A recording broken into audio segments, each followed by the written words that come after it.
bus fare cap, £3 bus fare cap, extending free school meals to more children in schools. All of that helps to do that much more right now or in the coming months and years. But at the same time, we also need to make sure we're putting the economy on a better track for the medium and long term.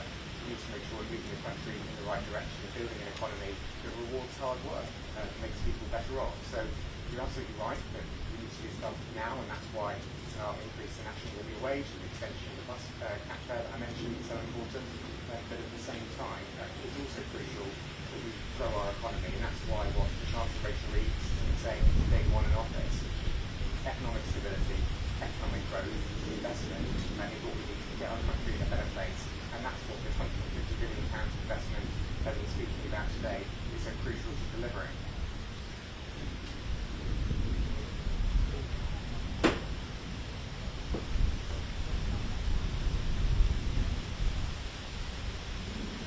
Sorry, can I just jump in? Can I just jump in there? Sorry, can I just jump in there?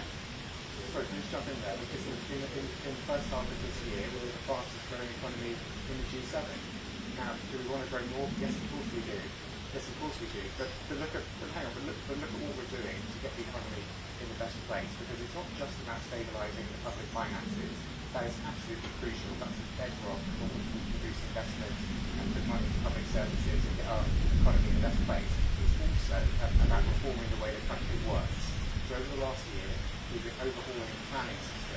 A planning system which stands in the way so much development and growth in this country. We're making it easier to build homes and infrastructure, and we know that the changes we've made in the planning system will not only boost the number of homes that we're building, but will also increase the size of the economy and put more money in people's pockets.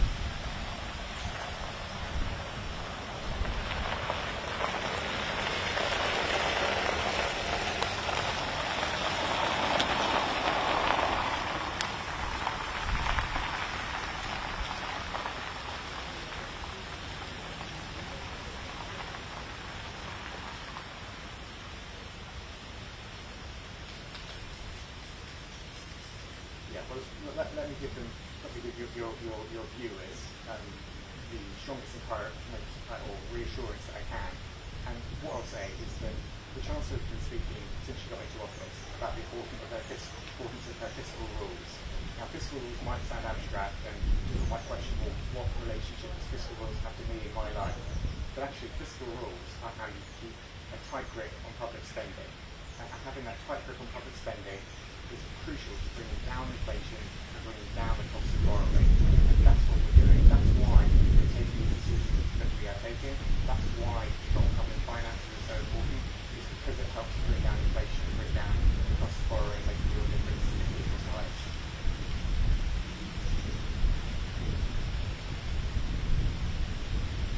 Well, look, I'm not going to put a timetable on it right now because we're focused every day. Because we're focused every day, and as our Chancellor and all of us in the Treasury and across government are getting inflation down. And look, the Chancellor has spoken to all of her cabinet colleagues and said, look, everyone in the government needs to focus on getting inflation down. And that's why the whole government, not just the Chancellor doing it through the Treasury, as crucial as that role is, it's also all of our cabinet colleagues who said we all need to play a part in getting inflation down. Because we know that inflation is having an impact on families across the country. We know that a lot of families are finding life tough, and that's why every day in government we're focused on getting those costs down and putting more money in people's pockets.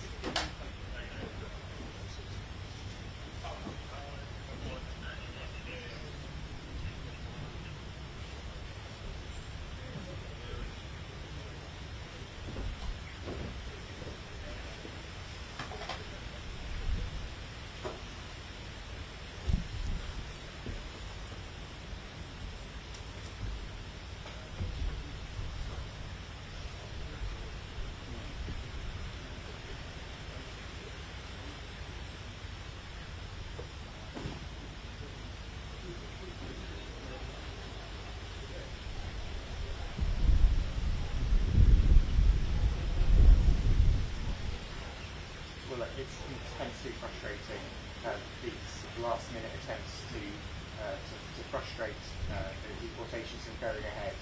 We've got people detained, ready to be deported, and we want them to be deported imminently. Now, you asked if we're challenging what's happened in the last couple of days. Absolutely.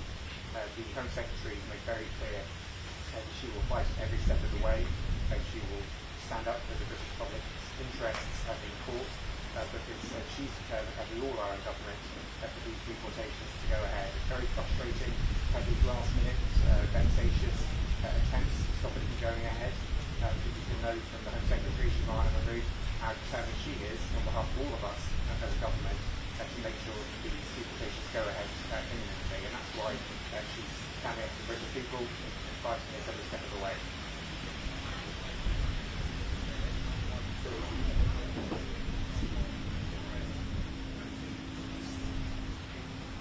So what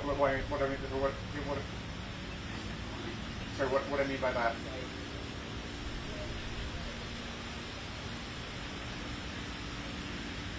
Yeah, so what I mean by that is people who've been detained pending them being deported.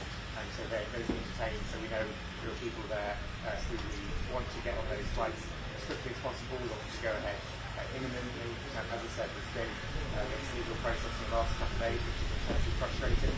It's really frustrating for all of us in government, because we want to get on with implementing this deal. And that's why the Home Secretary has been clear on behalf of the government that she's challenging this, fight this, every step of the way to make sure that these flights go ahead.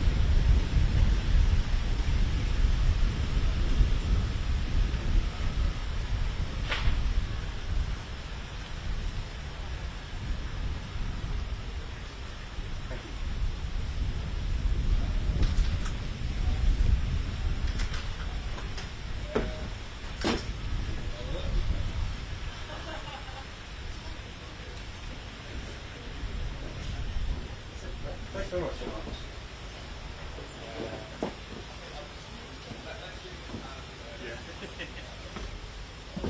Hello? Yes. Hello. Oh, yeah.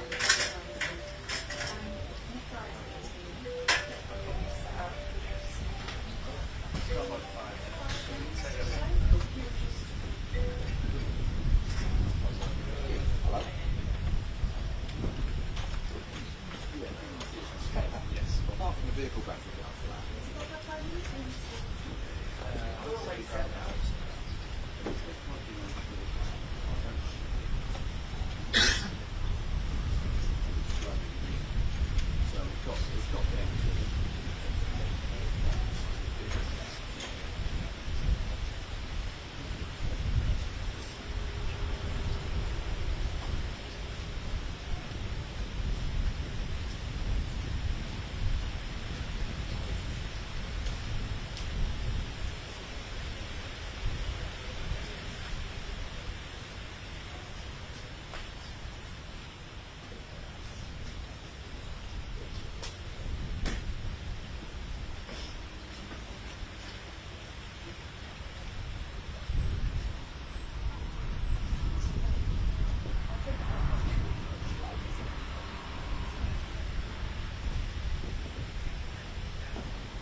Yes, I can, yeah.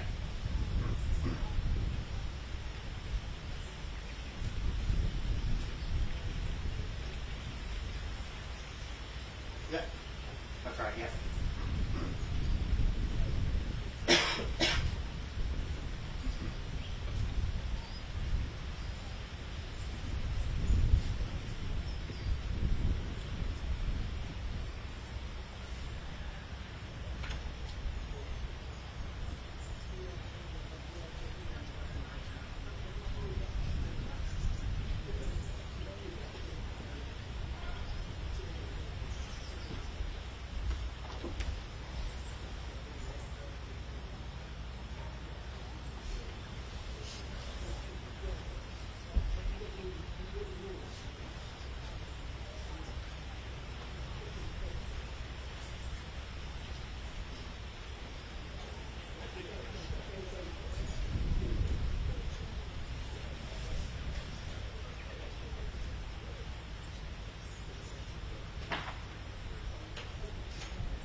Hi, good morning, Nick. Well, as you know, Lord Manderson was moved from his position on PMs or the evidence that he did last week. But the deal today, the investment announced today, £150 billion. This is a seriously big package of investment. This is a real vote of confidence in our economy. And it's a fantastic deal to announce, and it's a fantastic set of investments right across the country. Can I talk a bit about some of the investments that we're going to make? Well, look, as I said, he was removed from the position last week, and I don't know any further details beyond that.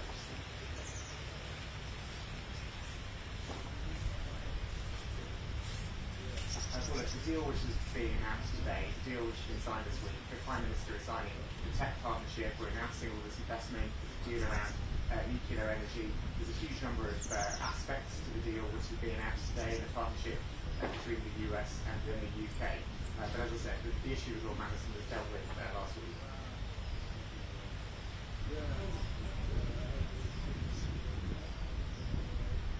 So I don't know. I haven't been in the rooms as these deals have been constructed. I'm seeing what the benefit for the British people is of these deals, and I'm seeing what the benefit is going to be in terms of investment across the. Can I give you an example, Nick, of some of the investment we're talking about? Yeah. Okay. So, for instance, there's a US company called X Energy. They're going to be working with Centrica, who own British Gas, and they're going to be investing in up to 12 advanced modular reactors. That's the small nuclear power reactors. Now that's going to be near Hartlepool, is where they're going to be made. This is going to produce enough energy for 1.5 million new homes, 2,500 jobs, billions of pounds added to the economy. That's the kind of investment we're talking about. There's a lot more investment in the 150 billion, but I just think that's a good example to bring home to people. What does this really mean? We talk about these huge numbers. There's obviously a huge vote of confidence in the economy.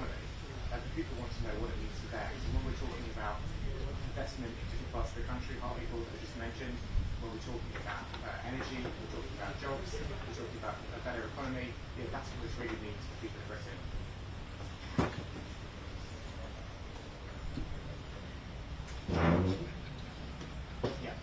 So that some of this will happen almost immediately, and the rest will happen over the next 10 years. So this is obviously a really big chunk of money, a really big amount of investment, £150 billion.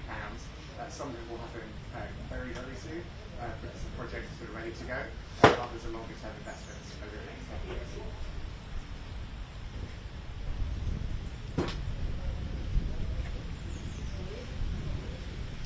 Well, what we've done as a government is make sure that we are fighting for the British national interest at every turn. And what the Prime Minister has done with President Trump is built on the long-lasting, special, strong relationship between our two countries to get a deal to make sure we're getting more investment from the US and into the UK. That is about championing the British national interest and getting the best deals for the British people. And it's for all of our benefits because we've got more jobs and investment here and it makes people better off.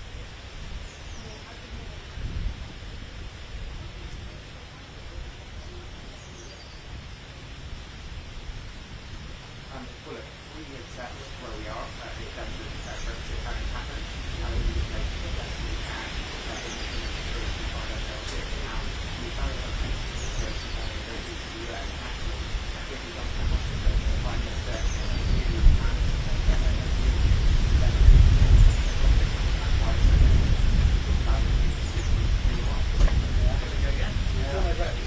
No, I know. There is a room in next to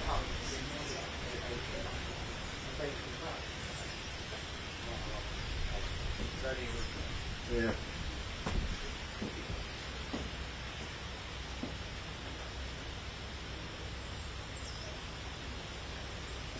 Well, what he's right about is that we use a lot more energy in this country to support a lot of new technologies as well as existing industrial processes and, of course, families and households. Now, one of the things that we've spoken about is the advanced modular reactors, the small nuclear power reactors, and that's those 12 power reactors I spoke about produce energy from 1.5 million tons. And part of what we're announcing with the US is a deal around accelerating nuclear energy. So nuclear energy is a really important part of the mix for making sure that we're energy independent and bringing down bills in the long run. And what the deal does is if I'm going to say something to make this a concrete example, what it means is if a particular technology has passed rigorous safety standards in the US, it being approved in the UK happen more quickly. So that means that it speeds it up. Because we've got this partnership, we can speed things up and we can get more affordable, more secure, more independent energy for people and businesses across Britain.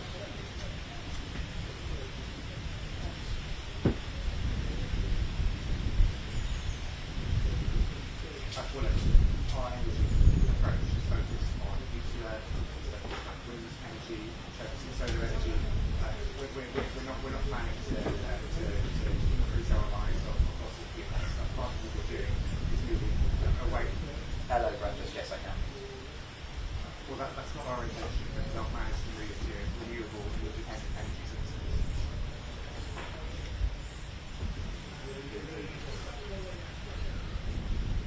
Lovely, thank you.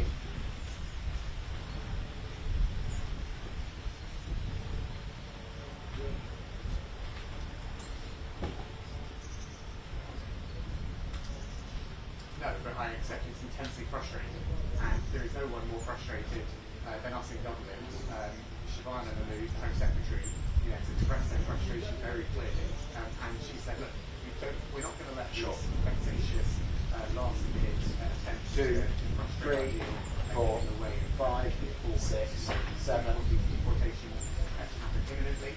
The Home Secretary is going to be fighting these challenges every step of the way, standing up for the British public in court, because we want this deal to go ahead. We want these deportations to happen imminently.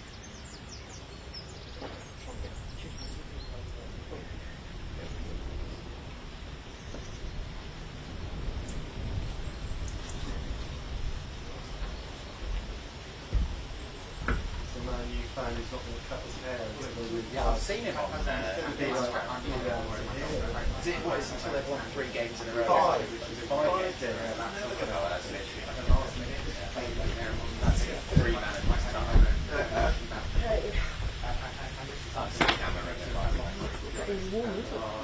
Never going to work.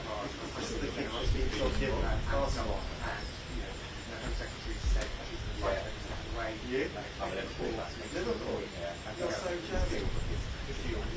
Including last night. How about you? Okay. I'm quite Disney. Yes, that's my word. Sustain this deal. We're not going to be frustrated by the taxation. Really?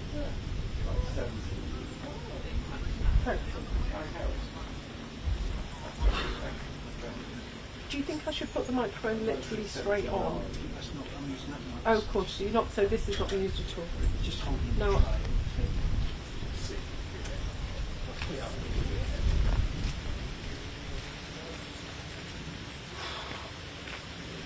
Hello. Can you hear me? Okay. We've changed the mic. Let's see if it's better.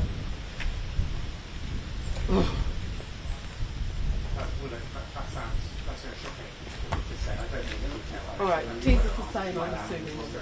Yeah, of course that's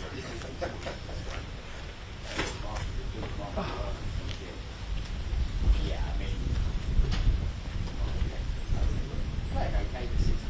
We keep playing like this season.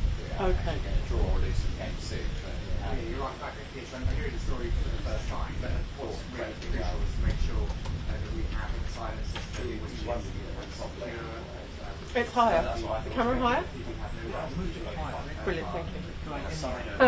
Thank you. Well, I thanks, but thank you very much. I appreciate it.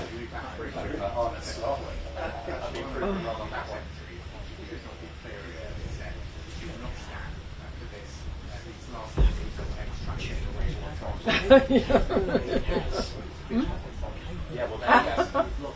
They lost in the League Cup. Have from a certain angle. Sorry. Went up in the 92nd minute and lost it. Remember what? Sorry? QR code. I will do my best.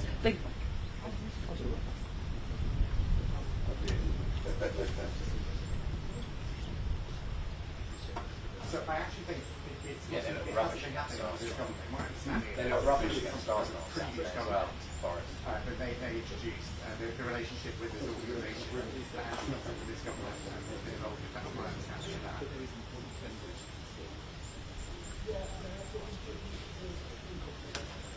All of the, you're talking about advice being given out by this charity, and my understanding that advice is not being given out under this government. This is a thing the previous government was involved in. I think they, I don't know if it's something they're trying to be back on, but it might be because they were the government. Maybe they weren't aware of it. Maybe they were not much delivering.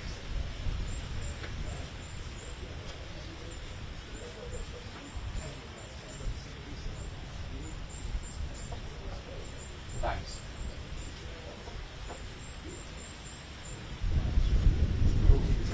Triple lock is in our fully central Parliament.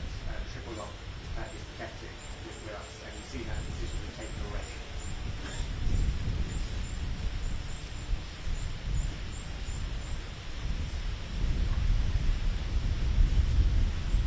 Great, thank you. Cheers, thanks a lot. Cheers, thank you. From pomp to politics, that Donald Trump has been put in the best possible mood by that incredible greeting from the royal family. Will it help to get us a better deal, perhaps on steel? And how is that press conference going to go when there's potentially some very tricky questions coming their way?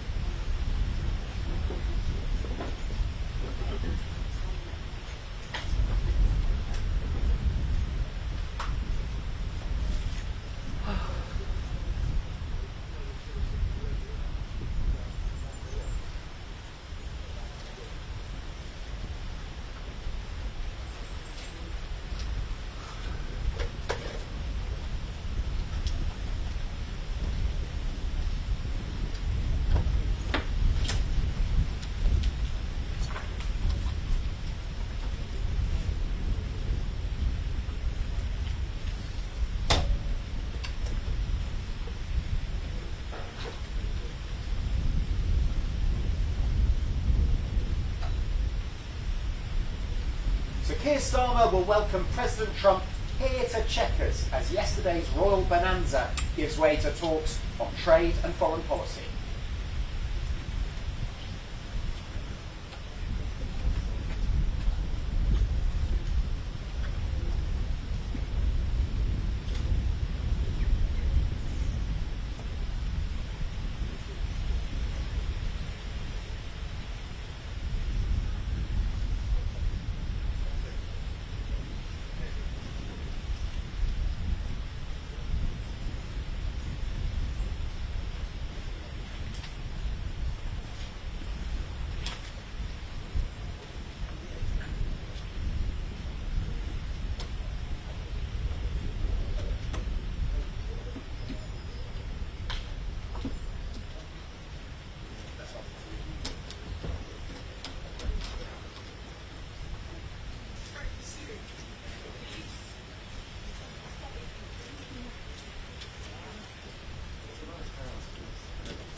The average Premier League footballers. Oh yeah, I see, yeah.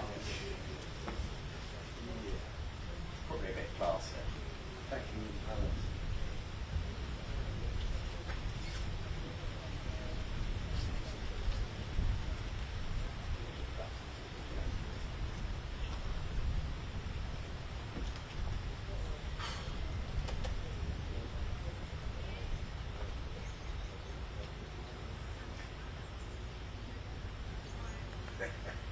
Hello.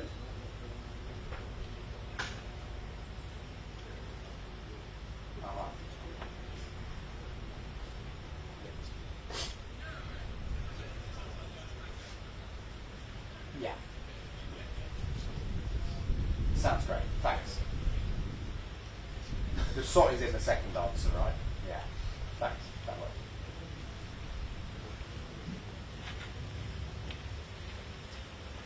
Of course, yeah, cheers.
Good morning. Yes, we are all hovering here, tons of media, because the US President will arrive at Chequers, the Prime Minister's country home, later this morning. Of course, he had the most incredible time, didn't he, at Windsor? Those photographs of him stood beaming from ear to ear with the King and the Queen, and him saying that it was truly one of the highest honours of his life. So all that to put him in the best possible mood for conversations here, talks about trade. The government very keen to trumpet this £150 billion of US investment coming our way, lots of it to do with AI. Of course, we don't know what we're going to have to give in return for that yet. Also, of course, the thorny issue of steel and aluminium tariffs. We expected those to have gone by now. It was announced months ago. They're still at 25%. They seem to be stuck there, but Donald Trump did say, but just before he got on the plane the other day, I'm into helping them. So they're hoping. Number 10 have just told me there are still negotiations ongoing about those. Also, they'll be talking about Ukraine and Gaza. They would like, the government would like much more movement from Donald Trump on those. And then, of course, there will be the press conference, and I think that really is the moment of peril for the Prime Minister. He's had a very, very rocky couple of weeks. He will want it to go well, but Donald Trump, let's face it, loves the cameras, loves to freewheel. You do not know what he's going to say. And there's a couple of things that I think could prove very tricky. Free speech is one of them. MAGA seems to be very concerned about free speech in this country. That could be tricky. And also, of course, the E word. Jeffrey Epstein. Only last week, the Prime Minister was forced to sack our US Ambassador Peter Mandelson over his links to Epstein. There's also awkward questions for Trump that he does not want to answer. I think it's a dead cert that will be raised, so that could be very difficult this afternoon. We will have a snap analysis of the state visit on our GB News newsletter. To get that, just scan the QR code on screen or go to gbnews.com/news-newsletter. As you say, a 25-year-old Eritrean man has managed to block his removal, at least for 14 days, so that he can provide evidence that he is, as he claims, a victim of modern-day slavery. A little earlier on this programme, we asked James Murray, who is the Chief Secretary to the Treasury, about this.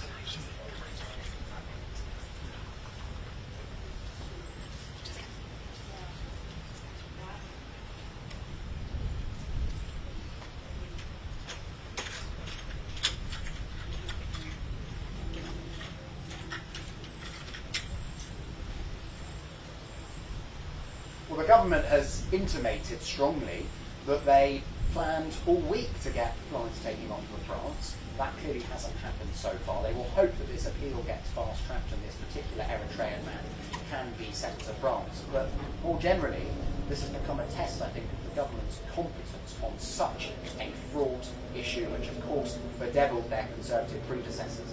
And are those flights going to take off this week? Well, the government still says so. It's Thursday.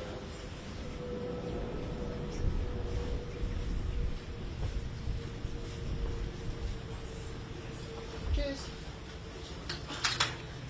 Thanks. I'm assuming I'm not wanted by the channel, because all the way through that spot interesting, the channel was playing a clip from my 7th hit. No, I wasn't hearing it. No, I just mean I could see my own mug down there. Have you got a picture on this?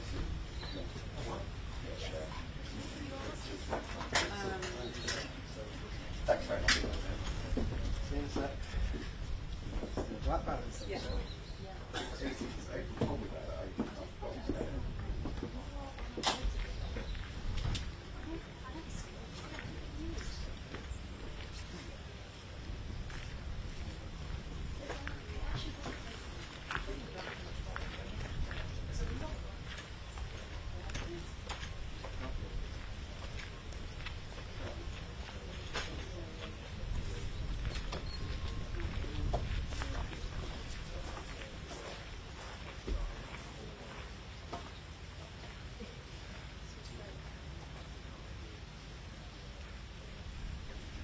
Okay, thanks, Steve. Thank you. Cool. So same at 9, yeah? Yeah. Lovely, thank you. I hope there might be some breakfast. Why don't you do that? Can't take any pizza. Yeah.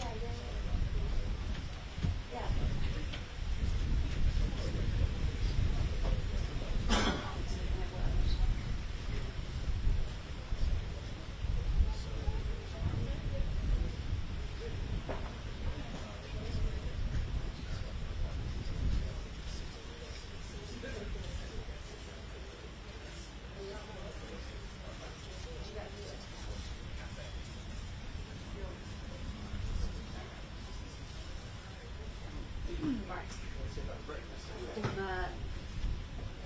Hello again, Nick. Should I say hello again? Can I say hello again? Hello again, Nick. Yeah, that's right. So a former Labour councillor has been charged with blackmail and 5 communications offences in relation to a total of 85 victims working within politics in connection to the Westminster Underground. Oliver Stedman, he's the former councillor I was just talking about. He's 28, has been charged with 1 count of blackmail in relation to alleged unwarranted demands for the telephone numbers of up to 12 individuals and to faces 4 other communications offence charges. Communications offence charges in relation to 4 other victims relating to the sending of alleged unsolicited indecent images. So today's charges yesterday.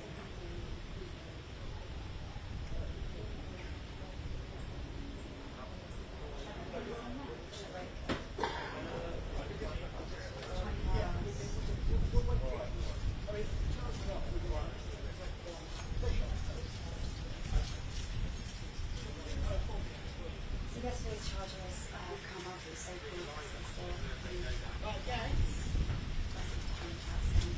Men aged between 18 to 40 years old, some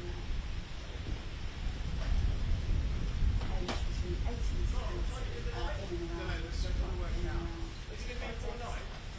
Yes. Okay. Sorry. That's right. Received unsolicited invitations, sometimes planned, sometimes a woman. The messages often claimed that this person, which I would give met the person they were messaging before the intended.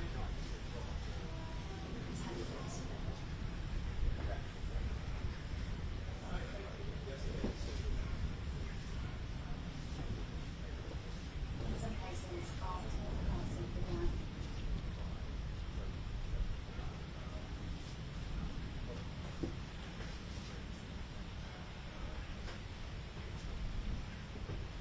Callum, you've been messaging Caroline pictures? Yeah, I know. Spy.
know, it's so nice.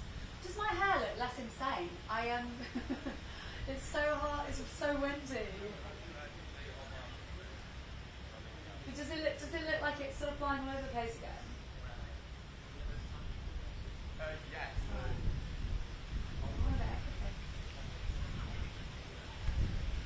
No, it's a legally contentious lie. If I fuck up, I could ruin entire court case. So, doing it straight. No pressure. Thanks.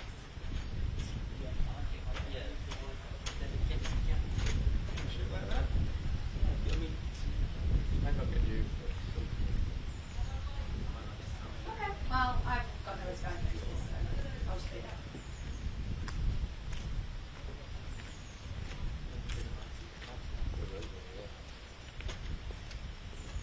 I haven't spotted any of my colleagues yet, but Robert Peston is going to us. I'm sure he'll be able to say we laugh more.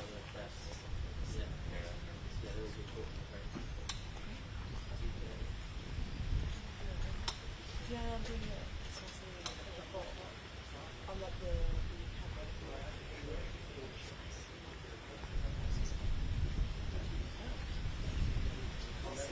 Should we film my social media afterwards? I don't know what to say. Do you enjoy working with me? It's like supposed to be behind the scenes of Chequers, but obviously I don't think it's really. Yeah, yeah.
minute and a half, 90 seconds.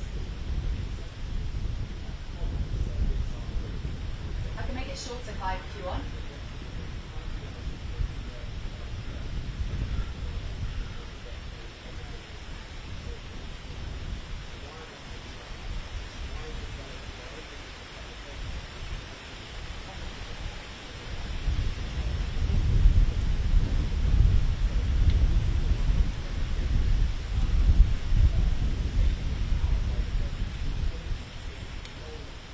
That's fine, thank you.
Morning again, Nick. That's right. So a former Labour councillor, as you say, has been charged with blackmail and communications offence in relation to a total of 5 victims working within politics in connection to the Westminster honey trap case. So the former Labour councillor's name is Oliver Steadman. He's 28 years old and he's been charged with £1 for blackmail in relation to alleged unwarranted demands for the telephone numbers of up to 12 individuals. And he faces 4 further communications offences charges in relation to 4 other victims relating to the sending of alleged unsolicited indecent images. So this charge has come after the Westminster honey trap scandal, where some men aged between 18 and 40 years old in and around British politics received unsolicited, flirtatious messages from 2 members purporting to be someone called Abby or someone called Charlie. The messages often pretended that Abby or Charlie had met the person they were messaging before, and in some cases, after the person replied, they would then receive a sexually explicit photo, and then in some cases, those people reciprocated those photos. The then Conservative MP, William Bragg, he resigned the party whip in April 2024 after saying he'd given the phone numbers of fellow MPs for a man he met on a dating app. So, Mr Steadman was a Labour councillor. He resigned in May of last year, a month after these revelations came to light. He's also suspended as a Labour member after the party was notified of his arrest in June 2024. And he is set to appear at the Westminster Magistrates' Court on Monday, the 3rd of November, for a first hearing.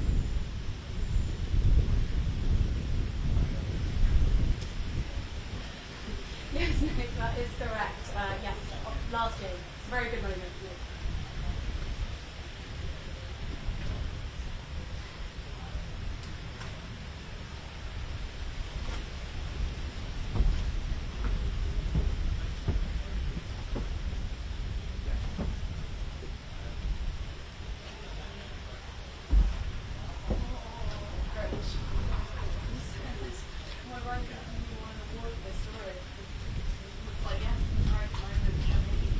I don't know what to say.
clear for long, then back over there straight away. Yeah, exactly.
Look.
And that the beast isn't actually there. It's just like, support vehicles.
just the road. Otherwise, it's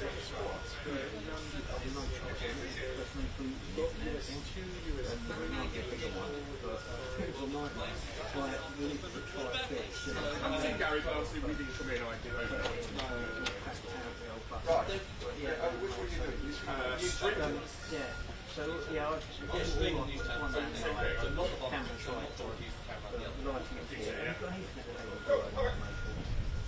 So this is normal black. Yeah. We find it takes a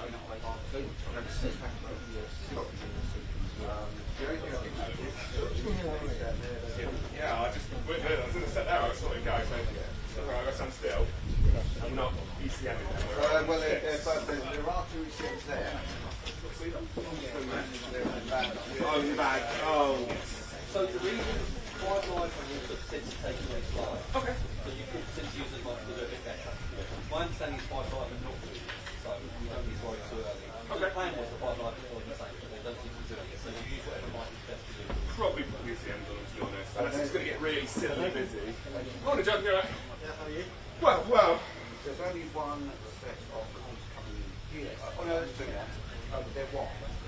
Okay. One thing to the. Yeah.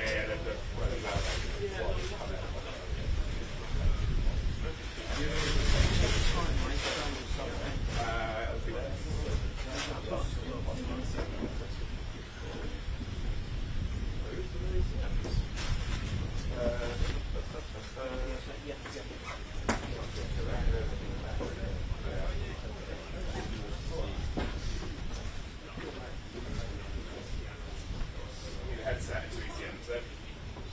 To the bag. Yeah.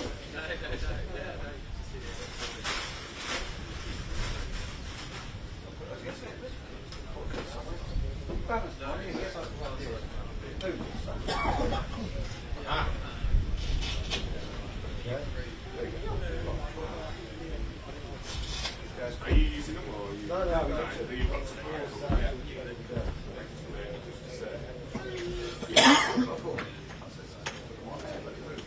I suppose when we go.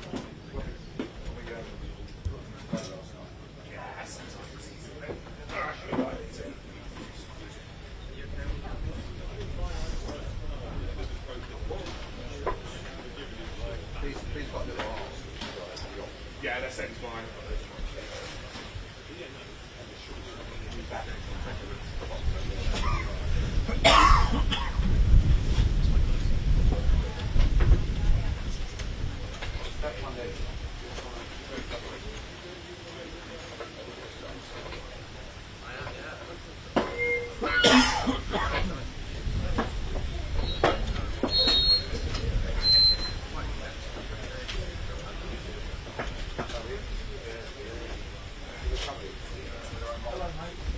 I'm hoping Gary does, yes. Are you doing Gary?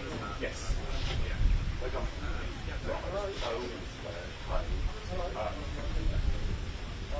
What would be our issue here? Back to the And if I stand on those pelly cases like here, so he knows if he goes back, it's exactly maybe. Good idea.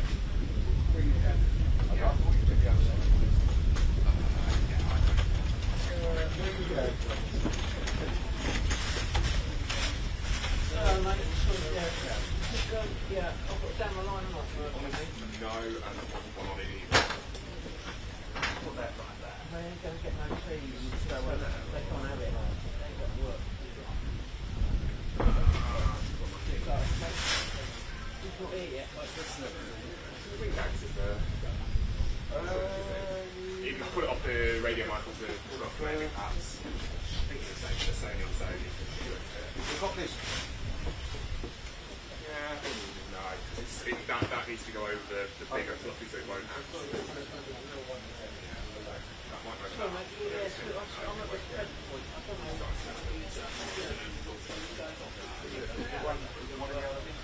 No, neither case had any. That one and there, that was it. Take off the radio mic control. Yeah. Yeah, I just do that on the headset then, really. Sorted. That's the morning bit. Is it? Breakfast in it every hour, a new belt. I've got a few ideas. Yeah, no, it's just what we're doing. Usually you're not that good live anyhow. And I don't think you're going to get a signal. Yeah, got his. Tell you what, let's grab that one. Yeah, currently there's 2 mics over here, both got it. Take one off there. Only one, yeah, you say one now. I'm not expecting a guest just yet. Well,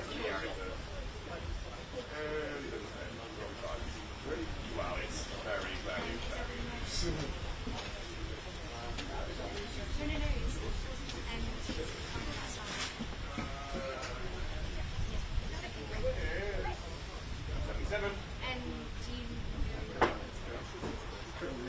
Yeah, it's a loose amount. Alright, I'll just have it facing out. There's a tiny bit of gap in support around it. Perhaps you'll get one show then. I'll risk it, I'll just point it It up. will be mean that people get nervous about it.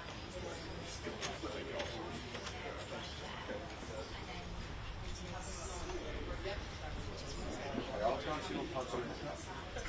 Thanks. It's not out of track.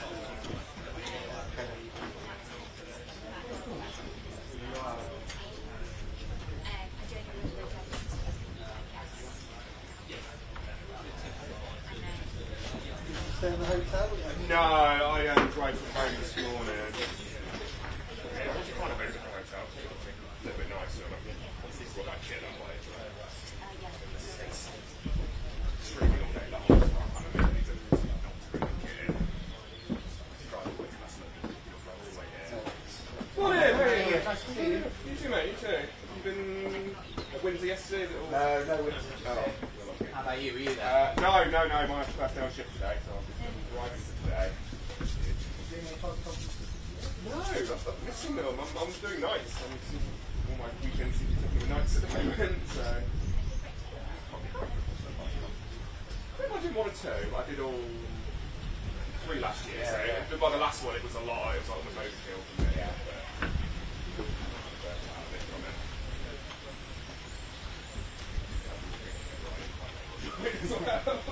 Yeah, you were the early camera guys.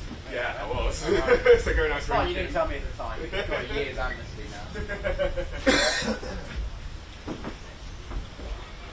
Well, that is close access, isn't it?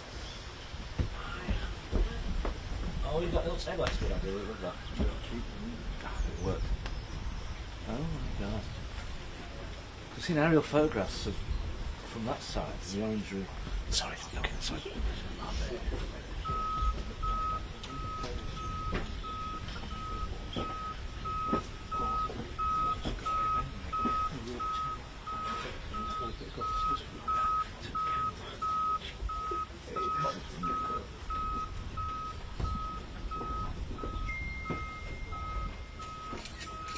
Right.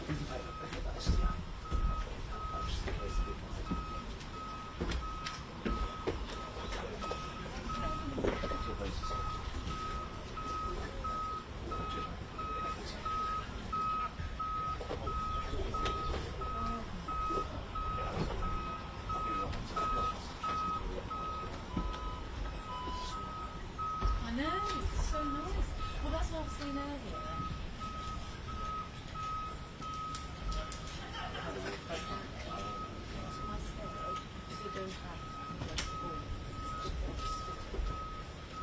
Hello, babes. Nice to see you. How are you doing?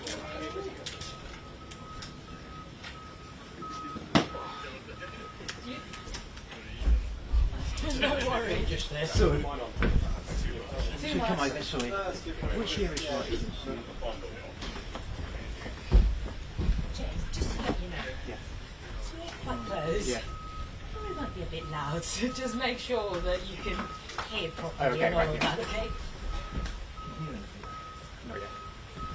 We took some Minster, please.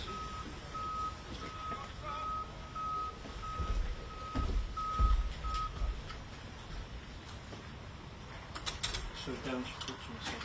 Hello. Yeah, very well, thanks. Hi, yeah, I can hear you, yeah.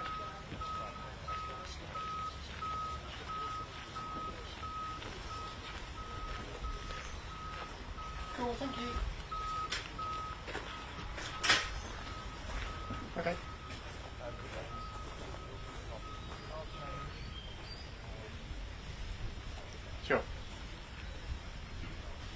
great. Thank you.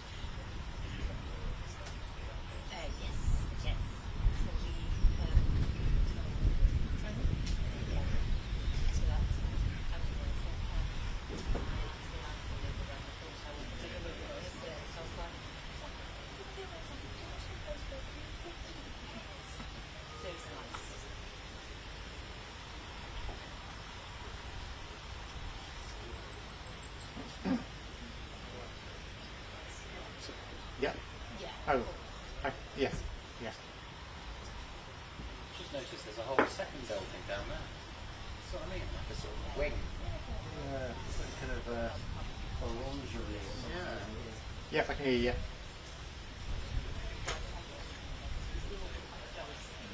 Sure.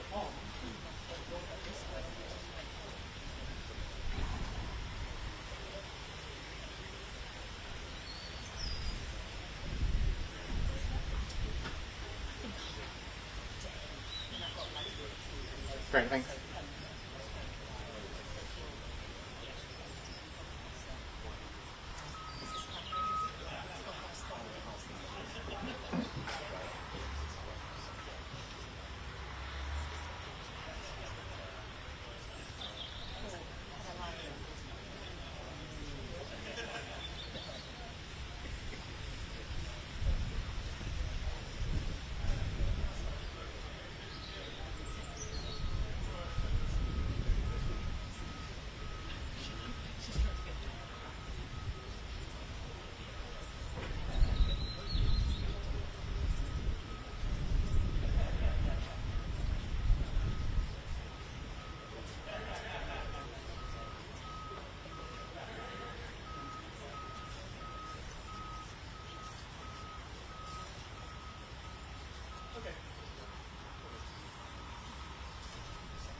So Keir Starmer will welcome President Trump here to Chequers as the royal bonanza is followed by serious talks on trade and foreign policy.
Good morning.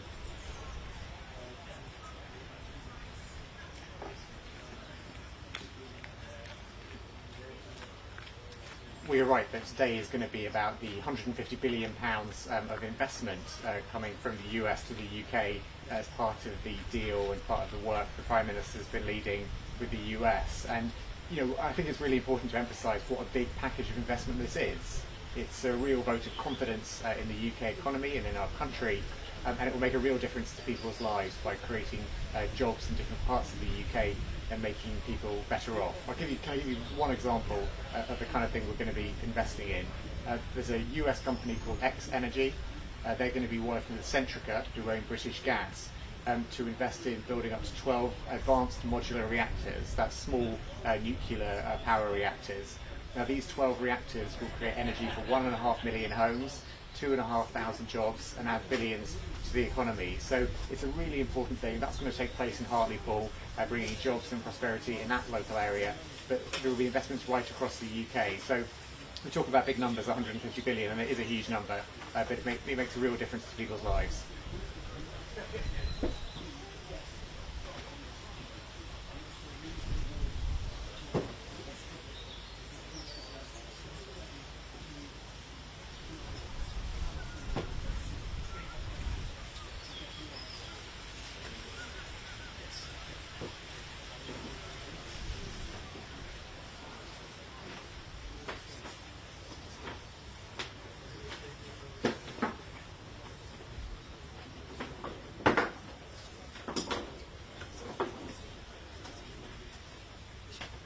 Well, look, I hope that the press conference will focus on the investment in the UK, which has been delivered as part of this state visit, because there's so many. Well, look, it's up to journalists to work out what they want to ask at the press conference later, but there's so much to talk about when it comes to the deal that we've done with the US. It's not just the headline £150 billion and all the different ways in which that's going to be invested. There's also a nuclear deal to make sure we can build nuclear power quicker.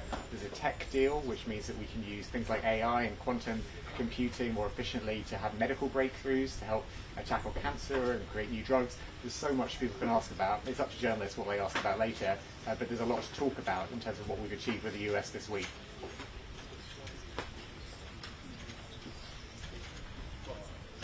So like James thinks because you're going to be the last pick.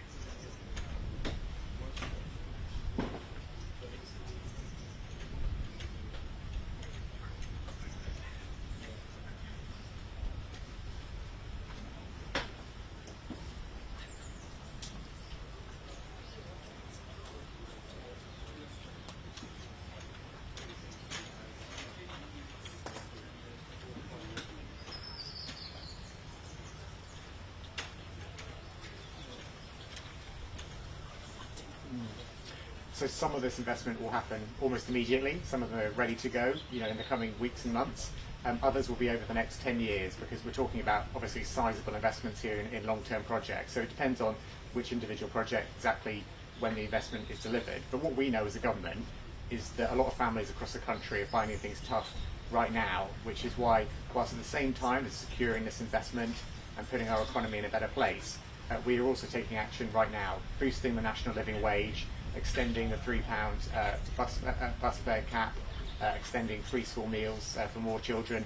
All of that can help people now, but what we need to do over the medium and long term is to get the economy in a better place, which is why this investment in our infrastructure, in our jobs, in our local communities is so important.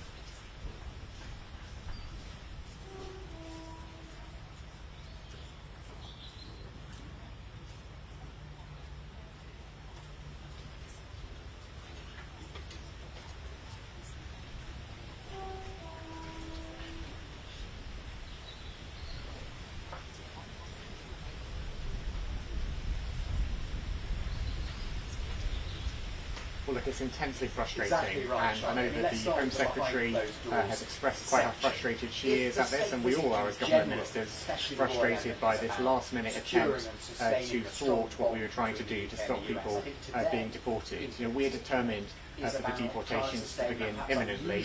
The Home Secretary has explained how she will be standing up for the British public's interest in court and fighting this every step of the way, because we want these deportations to go ahead imminently, and that's what she'll be pushing for to make sure that happens. But also on foreign policy, where perhaps there will be a bit more tension, certainly on Ukraine, but also on the Middle East, where the UK is likely to recognise a Palestinian state in the next few days. That is something Donald Trump does not think the UK should do. Did he say so at the press conference? Well, it just kind of there's been a huge amount of work over the last year when the former Home Secretary was in her position, whether that's getting the Borders Bill, getting that introduced in Parliament and beginning to take that through and get that into law, whether that's closing hotels for asylum seekers, whether that's negotiating deals with the French and so on. We've now got Shabana Mahmood as the Home Secretary, and as you can see, she is saying, as a result of what's happened the last few days, she won't stand for it. She's intensely frustrated by it, and she's going to do everything she can to fight it every step of the way. Deal with France for the first time being able to send at least some people who've arrived at the school basically back to France And this week there was meant to be a kind of regular drumbeat of people being removed to France on flights. Well, that hasn't happened so far. The government is appealing the High Court's decision to give at least 14 days for an Eritrean who was meant to have been sent to France yesterday to prove that he's a victim of modern slavery. And a little earlier on the programme we asked a Cabinet Minister, James Murray, about that.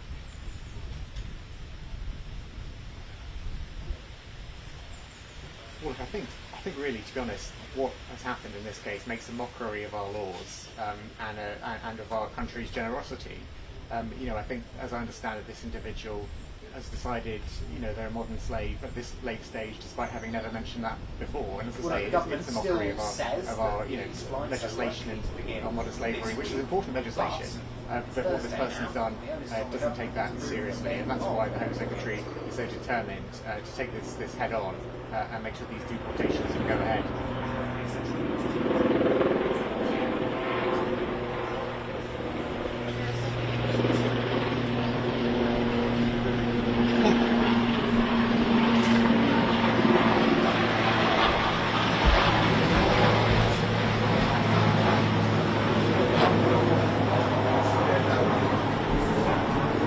Sorry about that, James. I know it's really hard when you're No, I will be in a second, but maybe it's just congratulations on that. I haven't seen your presence.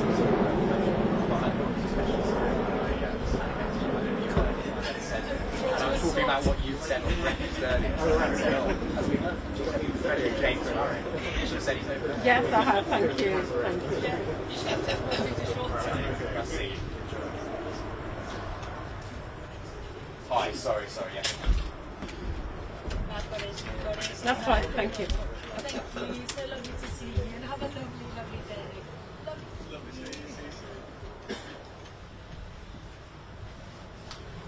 Thank you.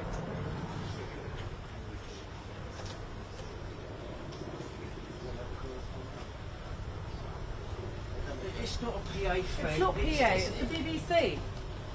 Well, it is like how it works.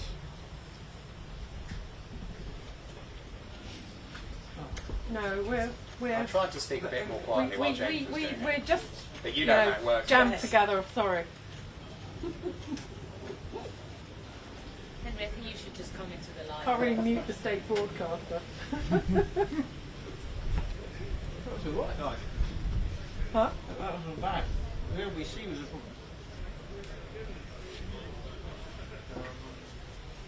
I'll head over to this. Yeah, that's probably hang out here. Send me those in for right. Yeah.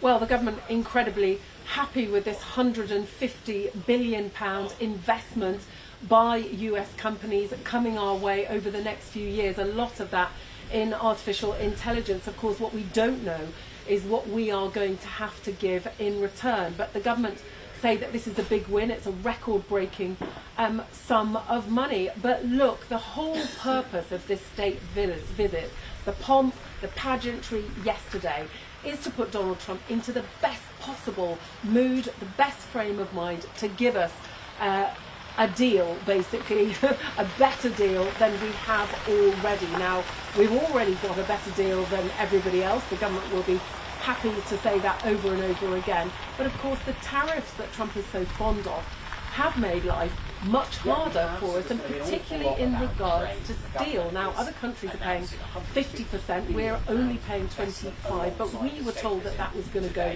down to 0 4 months ago, and it still hasn't happened. Now, Number 10 have told me this morning that those negotiations are still ongoing, and the Prime Minister will meet the President. He will arrive by helicopter, and there will be trade meetings also with investors, and the Chancellor will be here too. And then there will be that big press conference, which could be very perilous for both of them, with some potentially very awkward questions coming, maybe over free speech, maybe over Russia-Ukraine, almost certainly over Jeffrey Epstein, a topic that neither the President or the Prime Minister wants to talk about, but I think almost certainly they're going to have to. Keir Starmer are almost certain to formally recognise the Palestinian state in the next few days. President Trump doesn't think that they should do so. Whether he will say that in private or in public, I don't think we know, but that was clearly a point of tension.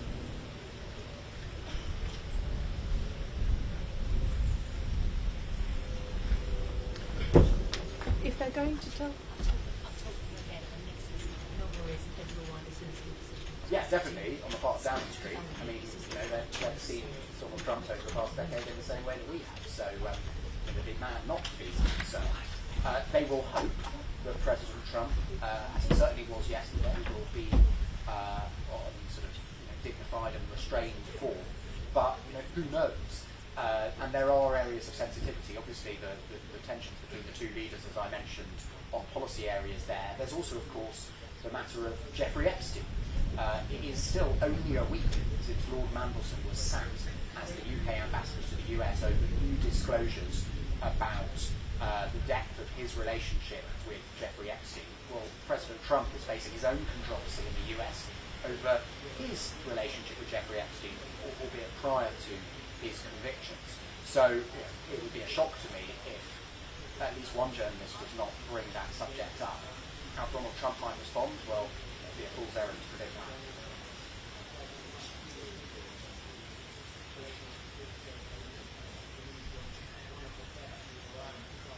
Cheers.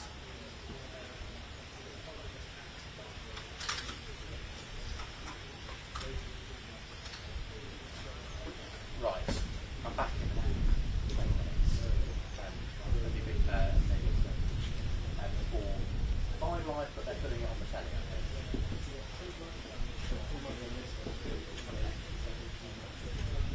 Gary, right. Well, shall I leave my AV stuff on the thing? Yeah, right.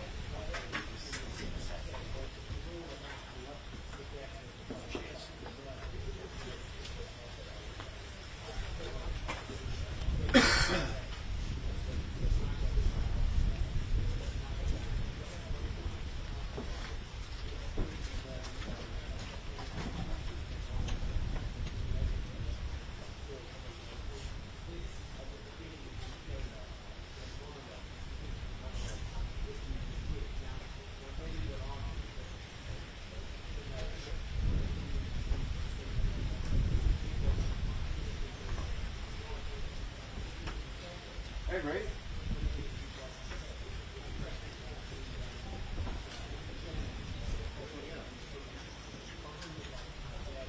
About 20 minutes. Yeah.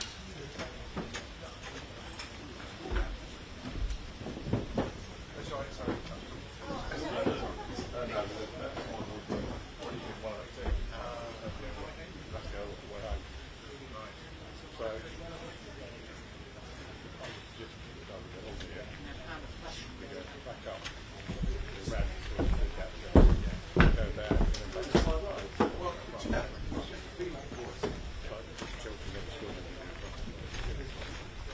I'm not going to be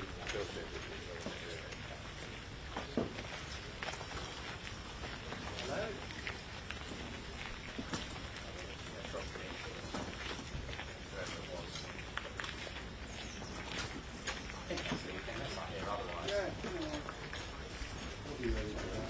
No worries. Thanks for telling me. But yeah, I'll see you in 10 minutes. None too shabby, Henry. Before you go back, what time are you staying until then? I'm staying till the end of the press. Right. So, as we were just figuring, are you going to do a kind of 1800 round? Oh, don't worry, I'm good. Okay. Alright. So I'm going at 5:30. So you'll stay, facing out.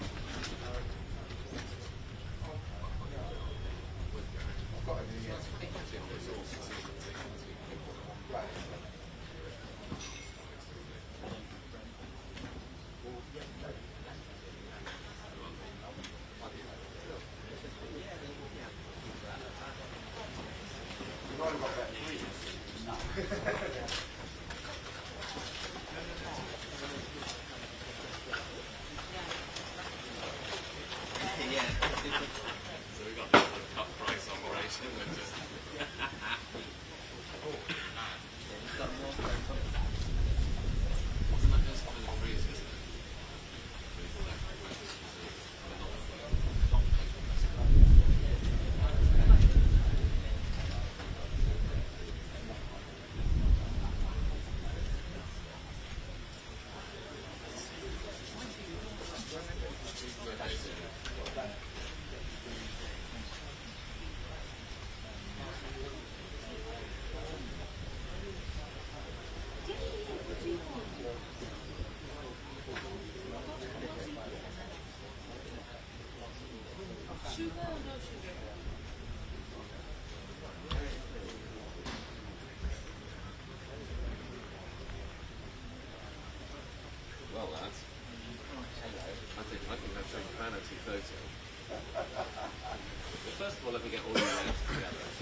sure? I'm going to get another box.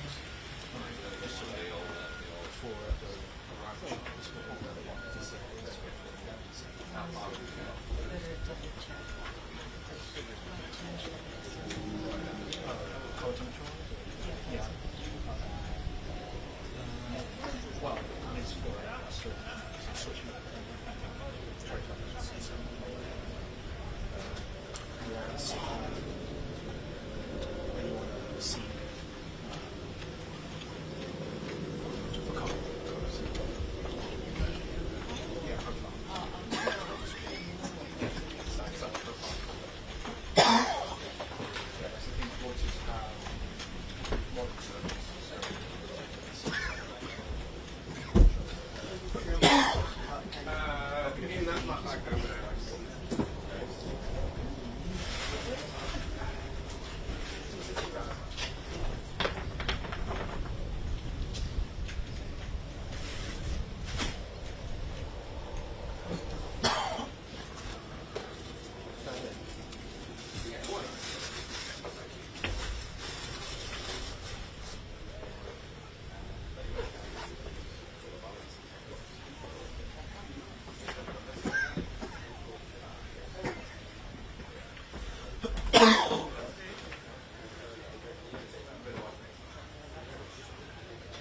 I'll go plug it in.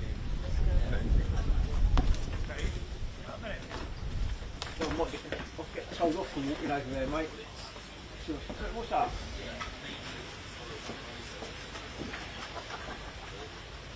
Well, it's never stopped us before, has it?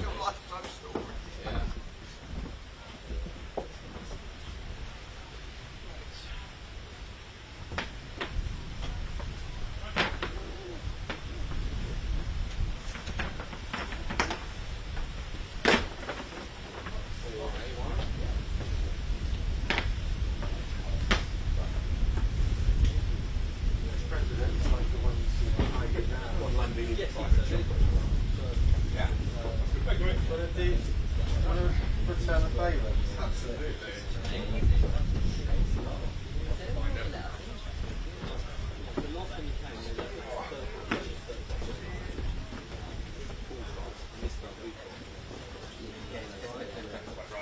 Yeah.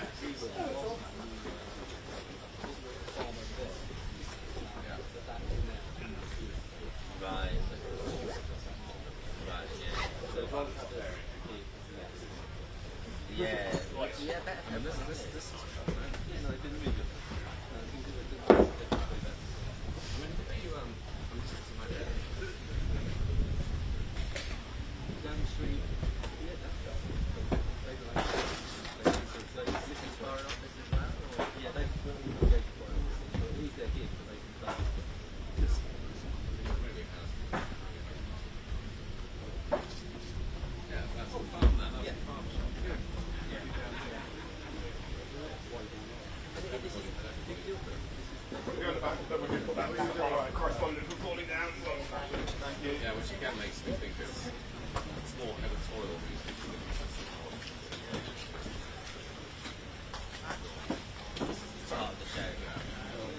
Good. Try it. I don't know. It's big enough. I think it's a bit. I just think it kind of 4-6 really. It's manually dialed it into the 56 and it's a lot better. Try it. Try it. Manually dial it. Or 9 still. Right, brilliant. That's the number, isn't it? Yeah. So I might not know the word. Yeah, so probably that's probably about right. It's about 56 here. It's probably down. Alright, I might just turn it fine up there. Technically working fine. No, they're not speakers, they're actually journos, so it's not PA. It's like, so I don't have to see the output, mate. So we get like a metre each. So BBC, what happens normally, mate, when you're on Sky years ago, you always check who would go first and leave a gap.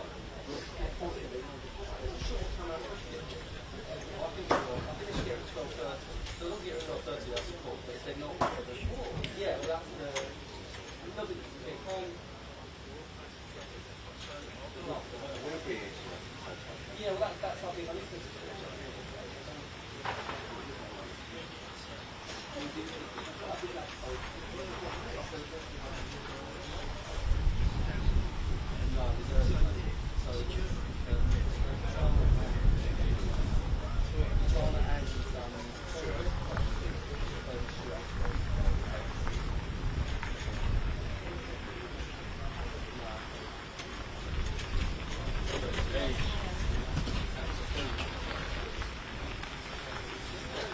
Yeah, it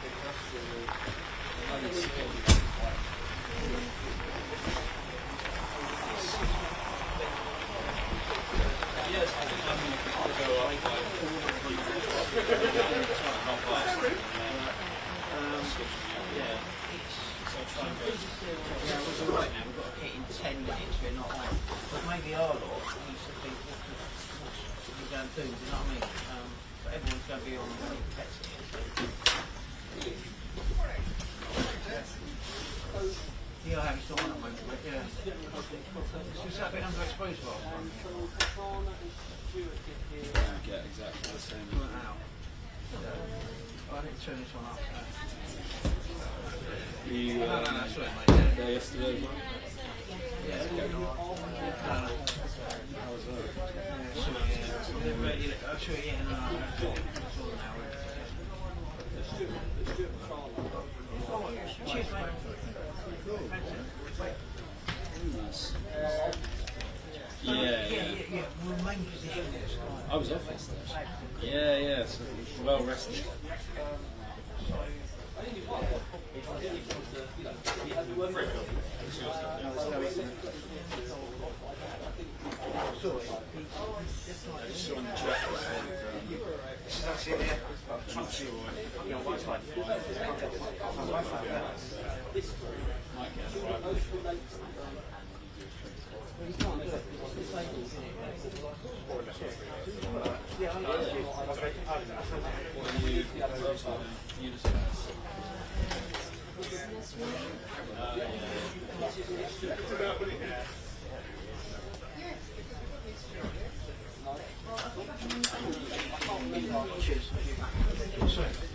Yeah, just on this.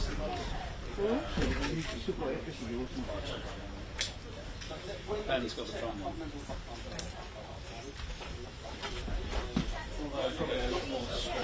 No, this is yours. Actually, yeah. I just think, yeah. We changed. It's not like smart dress. Like that means suit. I don't know. Yeah. I feel a bit dressed. No, they might need it for one. I'm glad I brought a coat. Thank you. They don't get it. At least you get it from the.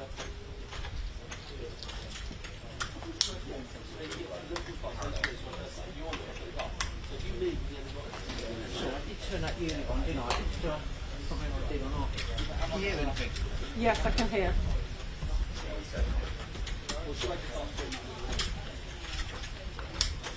Yeah. I'm here at Chequers, which is behind me, where I'm doing Prime Minister's Day, so I will close that up. No. I think that was what I said about staying out. I have. Daryl, thank you. I'm at Chequers, which is right behind me. I'll talk to the Prime Minister's Day about some of the really important issues that came out of the meeting with I'll post those when I have them.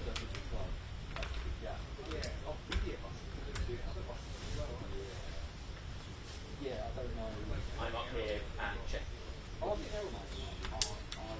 I'm here at Chequers for the visit of US President Donald Yes, Trump. thank where you. I'll talk to the Prime Minister later about some of the issues that they discussed in that building. I have, thank you, yes.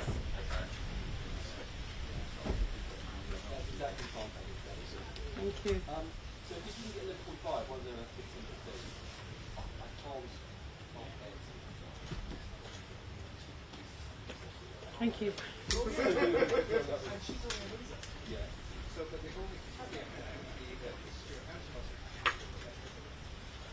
Well, I just think it's too confusing for the whole city. Let me just, that sounds your house. I mean, that's right,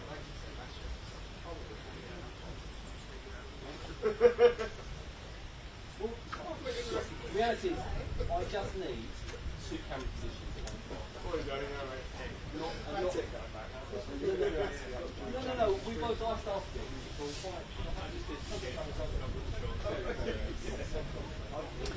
Yes, the President had all the pleasure of that Windsor state visit yesterday. Now down to business here at Chequers, talking about trade, about foreign policy, and of course there's going to be that press conference this afternoon where pretty much anything might happen.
Rebecca, Yes. you don't have a Bloomberg sub, have you? No, I can get it probably on the computer. Because they're basically saying that Trump is. It sounds like they'd be happy to have Karen Pierce back, which begs the question: why on earth did Starmer get rid of Karen Pierce in the first place? I can check it for. I mean, I can say. It's saying that Trump is phoning them, which I can't say because I haven't seen it. But the noises from Washington are indicating, being reported. Hold it for this head, and you can. And when we check it, we can say the next. Well, we'll head. see. Also QR. I'll try. Depends if they're going rap in my ear. I'll try. I didn't say it. But, you know, they need to put the QR code up if I'm going to say it and they don't put it up, then, you know, it's a total waste of time.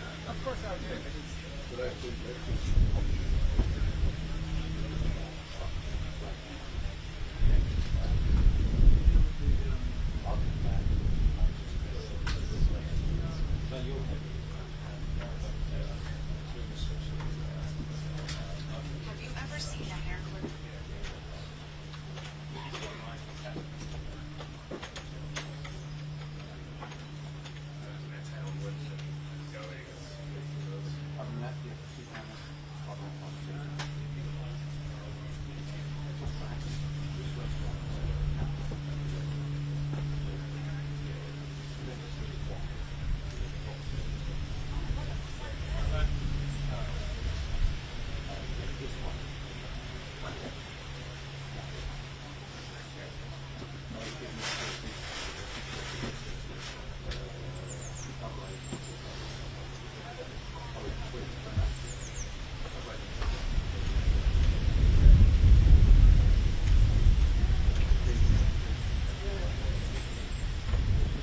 Okay, thank you. No, that's the style. It won't.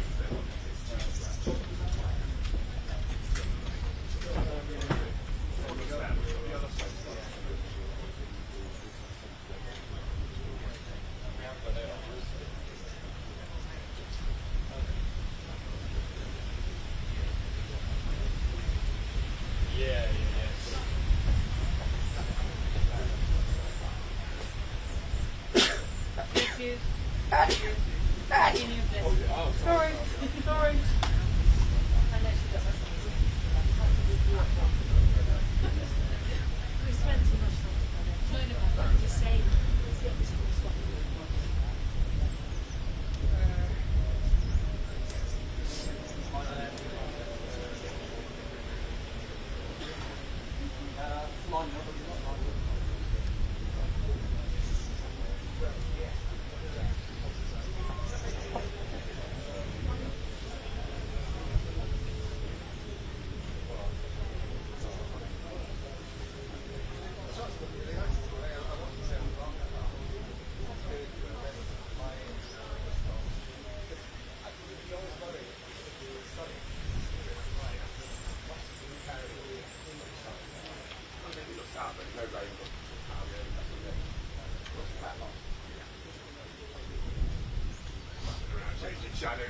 sure.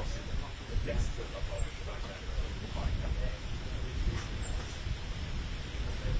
Sounds good. Great.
Thank you.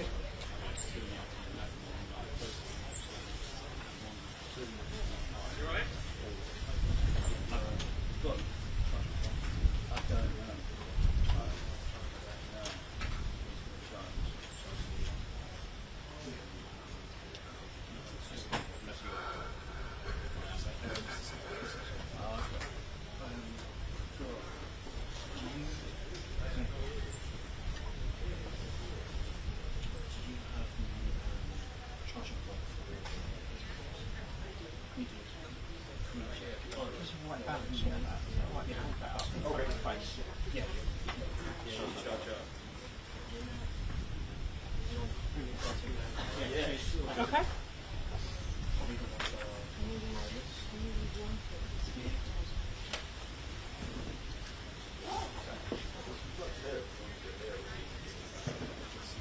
Yeah, of course. Thanks very much.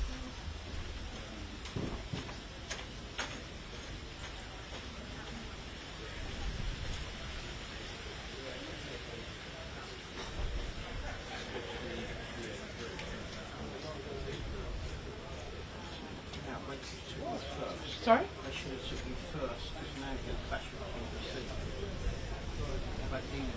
Oh, I don't get it. It's like, Dean said what? Dean said, Can't do anything about it.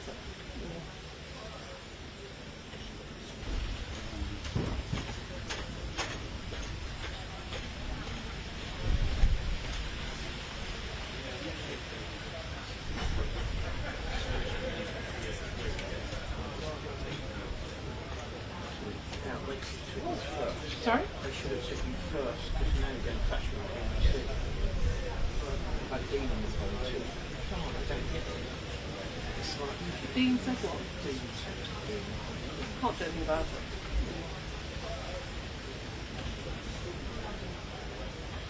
That's all right. Hi, Nikki. I said that's about yes.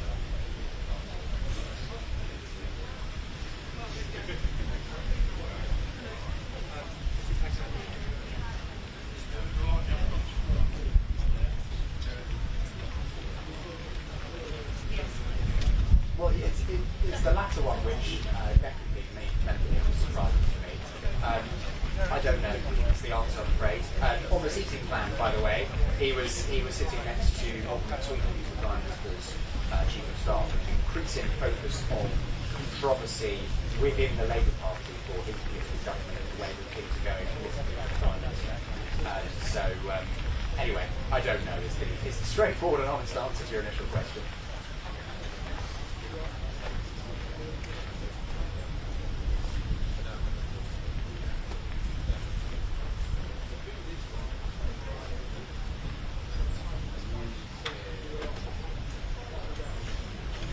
Well, today is the sort of political day of the state visit. So yesterday was the pageantry and the royals, and let's face it, Donald Trump's been pretty clear that's the bit of the visit that he was most excited for.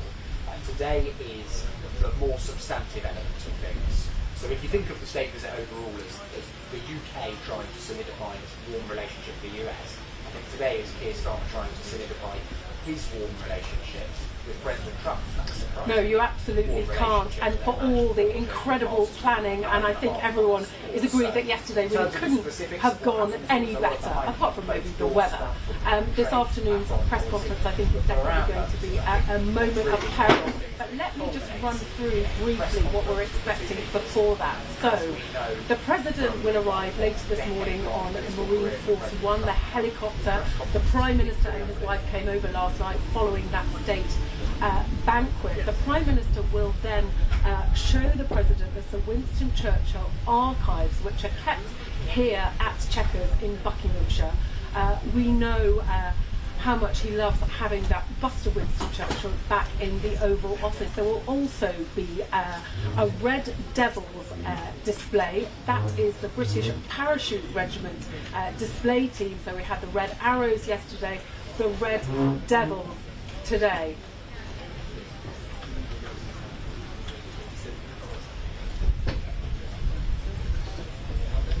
Coming back to me or not? Maybe. But there'll definitely be a lot of sound.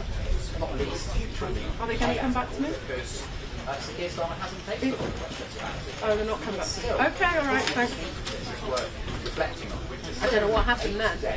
Sound went. Prime Minister stood up and was back into the House of Commons and after repeated questioning from many days after the Labour Party leader was adamant that he has full confidence in Peter Mandelson remaining ambassador to the US. It's only a week since the Prime Minister then reversed calls and sacking Mandelson as ambassador to the US. And still really basic, very brief questions about why he's trying to knowing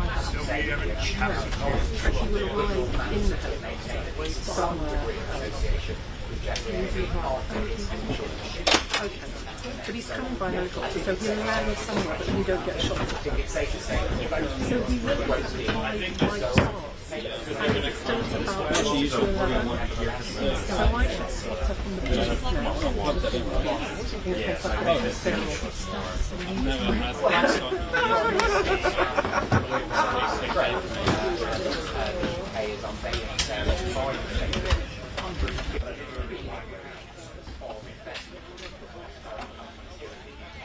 I think often with these government references, you can get slightly lost in a forest of massive numbers, but £150 million is be silly to imagine that if Donald Trump were coming into the UK today, none of the investment would be happening. Obviously, that's not how these big companies think about investment decisions. But it is clearly a big deal and one that the UK government will want to trumpet. I'm sure we'll hear a lot from Keir Starmer about that. I think the other thing that will come up, both in the meetings and then in the press conference, is foreign policy, which is where the UK and the US aren't necessarily that aligned. The strength of the friendship and all of that. Ukraine is familiar to us now, but Keir Starmer and various Western leaders would have liked Donald Trump to be much more staunch in his support for Zelensky and for Ukraine in general. And then when it comes to the Middle East, in the next few days, the UK is going to formally recognise the state of Palestine. President Trump does not believe the UK should do that. So will that difference of opinion erupt in the public view? Certainly hope. And then others down here. So they're interspersed.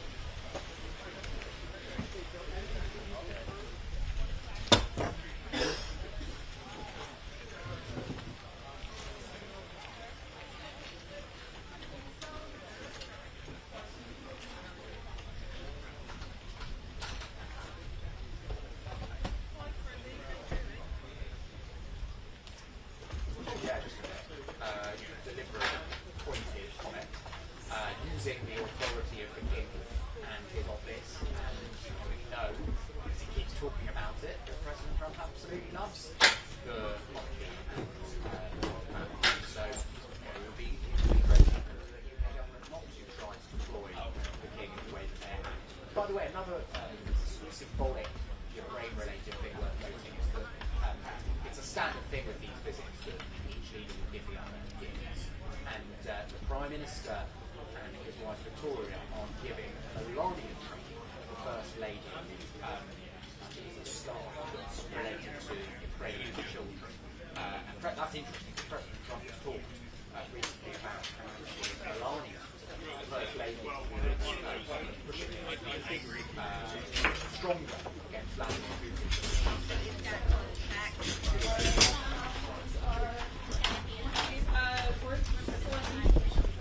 Yeah, I know. We're just having a laugh. So we're going to get. No, I haven't. It's very unusual.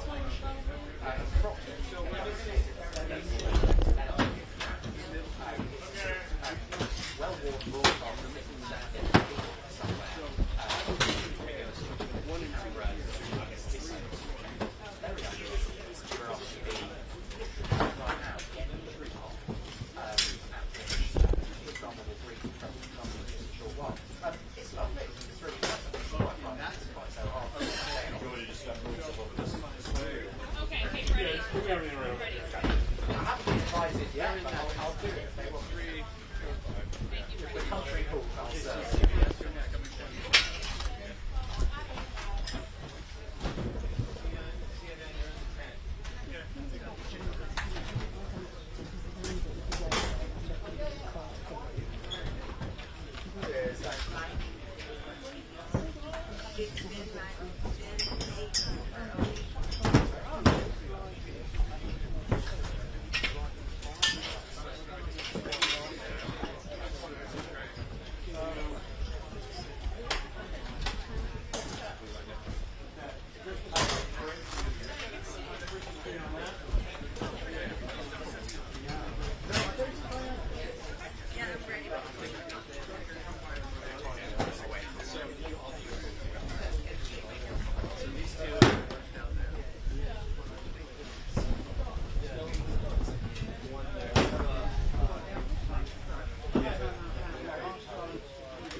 Yeah, if you just have a look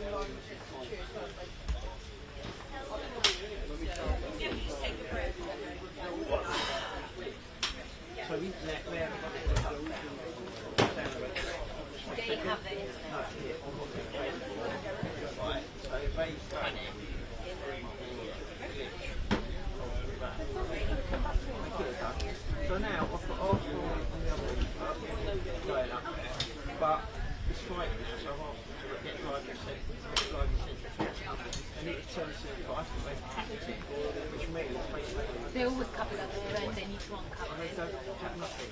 Nothing is happening live. No, exactly, because they do it over there so many times, the NCR. So have a fight with them about uncover those times. I've got one of those. I don't know if it's right. If it's the long sleeve dress with a very light pink jacket and the But you saw 18 degrees. came down to there. And then I thought 18 degrees actually quite good. I didn't actually agree because I'm always indicated like I don't go cold, but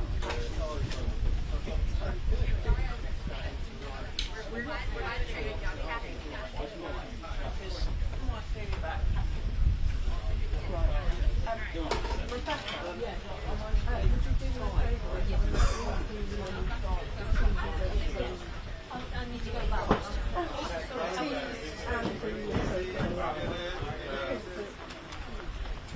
Oh yeah, I see it. Thank you very much.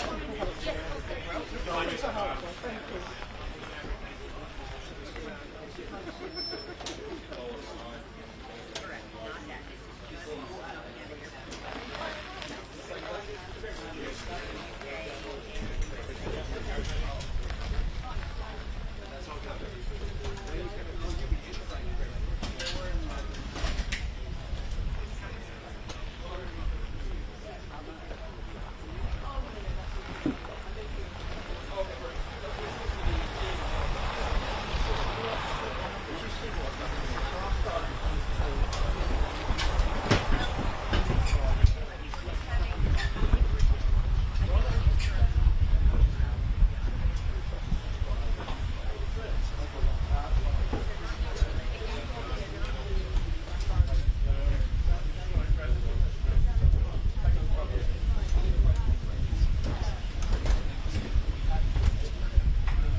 Very quickly test it for you.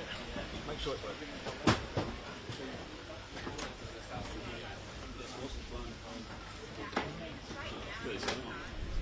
One's that side, one's this side. Yeah.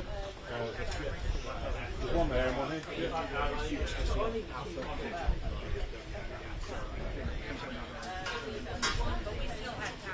No, it's alright.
Frankfurt.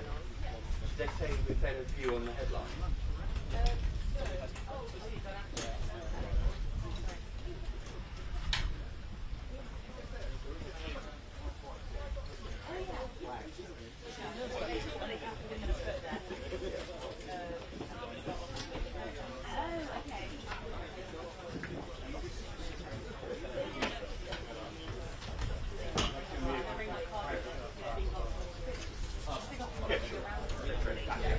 It says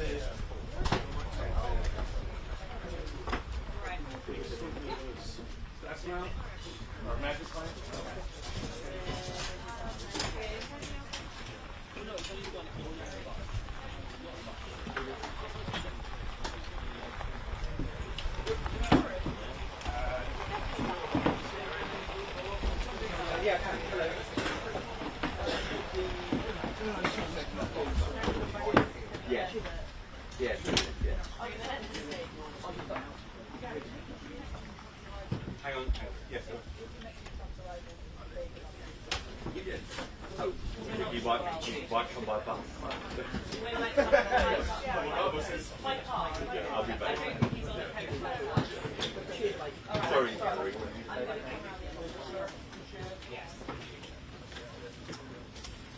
Yeah. Will you cue me? Yeah. And you'll cue me into the headline. Thank you. Where are you? You're on the left. You're right. Yeah, perfect. And you're perfect. Yeah, that's great. To the headline. Sorry, good comments. Sorry? Good comments. No, they're saying I'm a bit hot on the audio. 1, 2, 3, 4, 5, 5, 4, 3, 2, 1.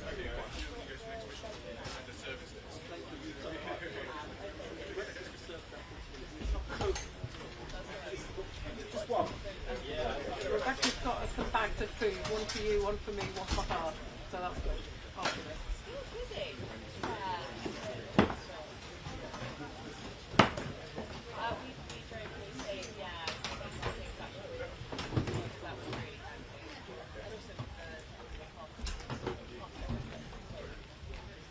And I'm Gary O'Donoghue at Chequers, where the Prime Minister will welcome the President shortly for the passing moments of this historic visit. More on BBC News during the day.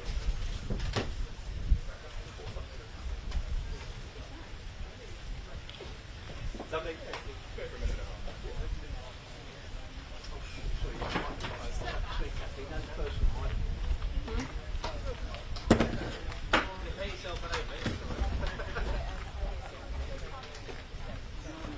Oh, sorry.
Hi, James.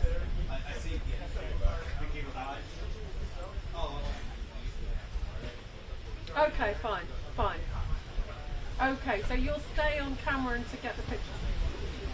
Yeah, you can. Just, that's fine. Do you want to come to me now, very shortly? That's fine. Yeah, that's no problem. All right, thank you.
Sorry?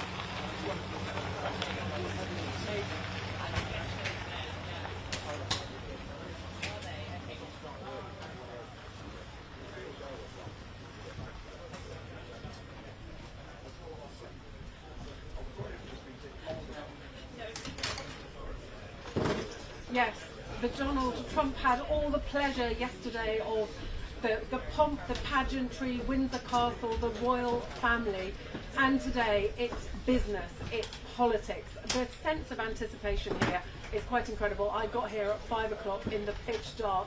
Now there are hordes of press, there's a lot of people with earpieces walking around, a load of Americans, some big cars toing and froing as well, because this is really what it's all about. Yesterday was about getting Donald Trump in the best possible mood, making him feel as kindly disposed towards Britain as possible. The Royals did an incredible job. Nobody does it better, really, do they? And of course we know that Trump loves the royal family, loves the late Queen in particular, and regards the King as a good friend. Now the Prime Minister, quite strangely, given how different they are, seems to have also struck up a very good working relationship with him. He arrived here last night after the state banquet to get ready, and we're expecting the President in the next hour or so to get here. He will be greeted, then the Prime Minister will show him the Winston Churchill archives which are kept here.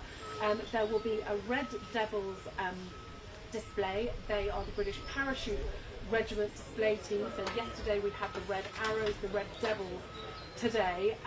Then President Trump and the Prime Minister will have a bilat meeting, just the two of them, and then there will be the Chancellor of the Exchequer will host a business reception with a lot of those big US investors. Of course the government very keen to trumpet this £150 billion of inward investment from the United States into Britain over the next few years, which the government says are going to bring 7,500 high-quality jobs across the country. And of course, trade. We are still stuck currently, aren't we, with 25% tariffs on steel, on aluminium, something that we were told 4 months ago was going to go, but they are still there. The President the other day before he got on the plane said, I'm into helping them about the British, so let's see if we have any movement on that. It didn't sound like that was going to come. Also, of course, Ukraine will be under discussion. The government would dearly love for Donald Trump to make good on some of the occasional threats he makes towards Putin and actually do something to punish him. Also, Gaza, a very difficult situation, and we know that the government is likely to recognise Palestine in the coming days, something that will not go down well with the US. But the press conference, I think, could be exceedingly awkward this afternoon. Back in 2019, when it was Theresa May was here, it was quite embarrassing. Donald Trump freewheels. You never know what he's going to say. He loves the television. He loves the cameras. He backed Boris Johnson for the next PM. He said that Sadiq Khan was a stone cold loser. And I think the situation now even more awkward because he's got a Prime Minister down on his luck, fighting battles within his own party, all these scandals, and of course top of the list of things that journalists are bound to want to mention is Jeffrey Epstein, the E word, the word that the royal family doesn't want to mention, Donald Trump doesn't want to have mentioned, the Prime Minister doesn't want to have mentioned either, because only last week he ended up sacking the US ambassador Peter Mandelson over his links to Jeffrey Epstein. So I think the press conference, I think there'll be a lot of anxiety about just how that is going to go.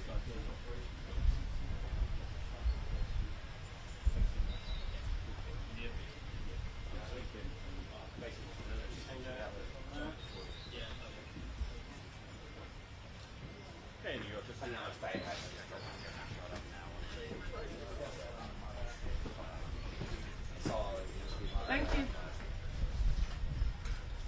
Oh, okay. Thank you for just staying here, apparently.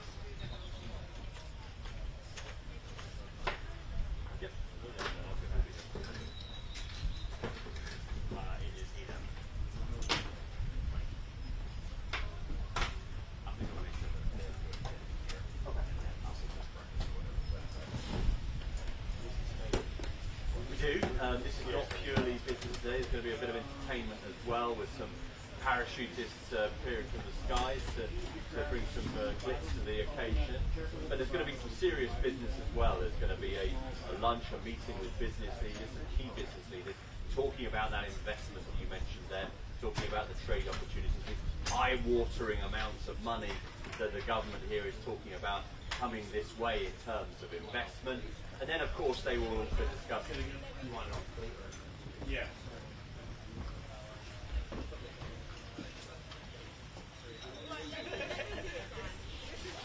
Actually, the bottom of that is also the power supply.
I thought he was flying and then just being. Are we absolutely certain that he's being driven?